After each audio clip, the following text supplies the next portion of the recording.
Now, Wave 31 Storm Tracker Chief Meteorologist Jeff Castle with 31 Triple Doppler. Mother Nature really wants to be heard this afternoon. Yes. And it's localized, so this is not something widespread around the area, but Huntsville, you hit the rain a lottery today. It's been coming down pretty good out there. Let's get right to it, starting off with the radar. Officially, there is a severe thunderstorm warning that's been issued by the National Weather Service, and it looks like flash flood warning has now just been issued as well. I think we're less likely to see severe weather out of this cell in central and western Madison County. That would be some strong wind gusts. We're more likely to see heavy rainfall and the potential for some localized flooding. That's going to be the bigger concern. The core of this is basically right over the arsenal, so just off of 565.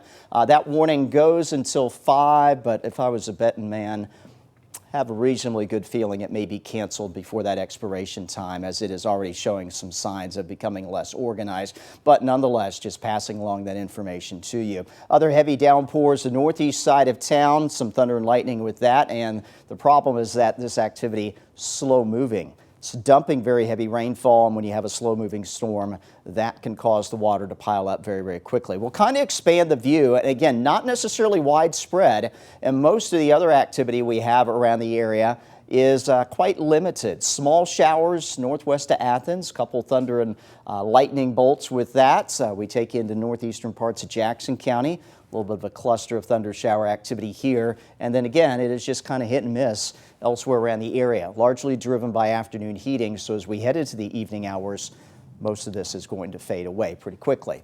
That's the latest with future radar showing us that. As always, it's not going to nail the exact placement of these individual showers, but it does show us the trend. And as I put things into motion between now and 9 o'clock tonight, much of the rainfall will have dried up by the middle of this evening. Rest of tonight does look fairly quiet. We will have to watch, particularly where it is raining heavily, i.e. Huntsville, for some localized patches of fog first thing tomorrow morning. That'll be the only big issue, waking up on your Saturday. Otherwise, tomorrow, we'll look for a mix of clouds and sunshine.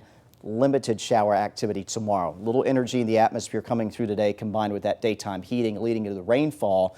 Well, tomorrow we'll have the daytime heating, but we won't have that additional lift in the atmosphere to get things going. So any rain tomorrow will be much, much more isolated in coverage compared to today.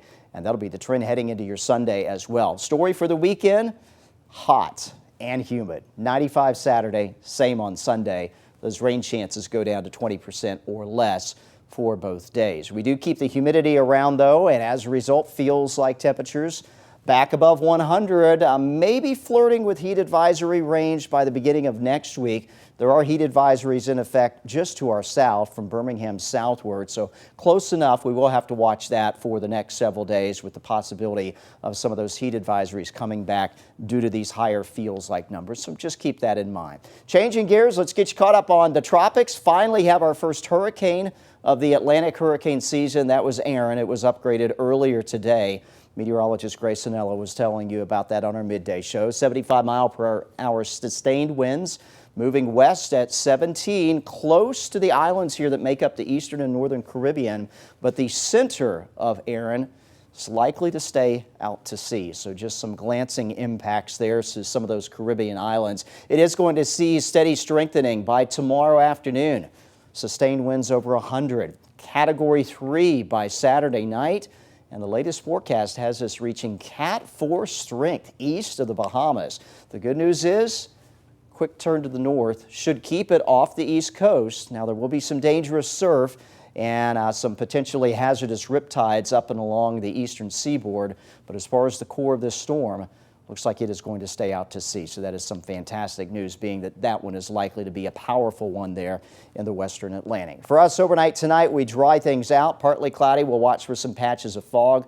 Lows in the low 70s. Hot and humid tomorrow, but only an isolated shower in a few spots. 95 as we head into your Saturday afternoon. Here's your Wave 31 Storm Tracker 10-day forecast. Sunday, same as tomorrow and early next week. We're not going to see any big changes out there. It stays hot and humid with temperatures in the mid-90s. Morning lows will be in the low 70s.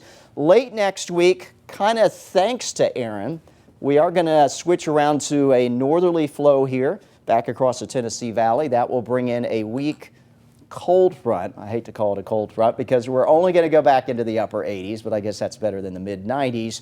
And with that change in the weather, we'll see those rain and storm chances pick back up again slightly towards the end of next week. We'll take what we can get. Absolutely. Thanks, Jeff. How long have you